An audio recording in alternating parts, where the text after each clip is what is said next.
sejahtera, Smartpreneur Indonesia.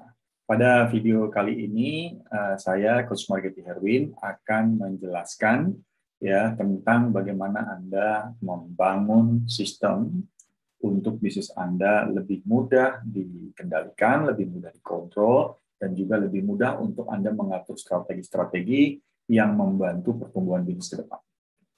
Yang pertama, di dalam bisnis yang perlu di sistem adalah bagaimana Anda mengatur yang namanya tujuan usaha atau tujuan bisnis benar-benar bisa diketahui, dipahami oleh semua orang yang bekerja di dalam perusahaan. Ini penting. Kenapa penting? Karena jika ada satu bagian atau satu unit kerja saja yang tidak paham kemana bisnis ini akan menuju, maka itu akan menjadi hambatan atau beban bagi unit kerja yang lain. Yang kedua, pastikan Anda memiliki sistem atau memiliki sebuah pola dalam mengantisipasi kondisi yang terjadi di bisnis.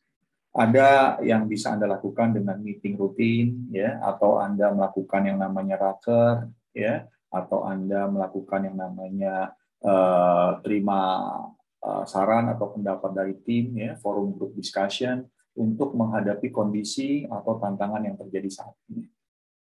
Yang berikutnya, yang harus selalu Anda lihat, dengan perubahan kondisi eksternal, Anda harus memperkuat internal. Kapan Anda terakhir mereview visi dan misi usaha? Ini penting. Kenapa penting? Karena review visi dan misi ini akan memperkuat bagaimana tim Anda berjalan melakukan strategi dan mengimplementasikannya dengan semangat dan motivasi yang luar biasa. Ingat, Anda tidak akan pernah bisa mengkontrol external condition. Tapi yang bisa Anda lakukan adalah memperkuat internal sektor, internal sistem dalam perusahaan Anda, sehingga eksternal bisa Anda kendalikan. Yang berikutnya adalah Anda juga harus melihat apakah value of company, nilai-nilai budaya, atau core value dari perusahaan Anda masih bisa digunakan dalam kondisi yang selalu berubah. Setelah hal itu semua Anda benar-benar pahami, barulah Anda lihat bisnis model perusahaan Anda. Kalau perlu Anda lakukan redesign bisnis model karena memang mungkin tidak relevan lagi di kondisi saat ini. Ada 9 elemen yang Anda bisa lihat dan perhatikan video-video saya yang lain tentang bisnis model untuk Anda tahu bagaimana Anda meredesign bisnis model sehingga bisa bertahan atau bisa kembali tumbuh di era new normal ke depan. Setelah Anda meredesign bisnis model, Anda bisa melakukan identifikasi. Apa yang harus Anda identifikasi? Identifikasi pasar potensial Anda. Karena disinilah Anda mulai bisa melihat dan mulai bisa mengindikasi apakah produk dan jasa Anda masih sangat diperlukan oleh segmen-segmen customer Anda. Yang berikutnya adalah Anda juga harus mulai merancang tahapan proses penjualan, step sales process.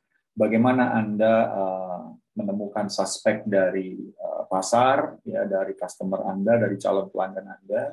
Setelah itu bagaimana Anda memiliki strategi untuk membuatnya menjadi prospek, dan juga akhirnya menjadi pelanggan Anda, dan mereka rutin membeli dan akhirnya menjadi loyal customer Anda.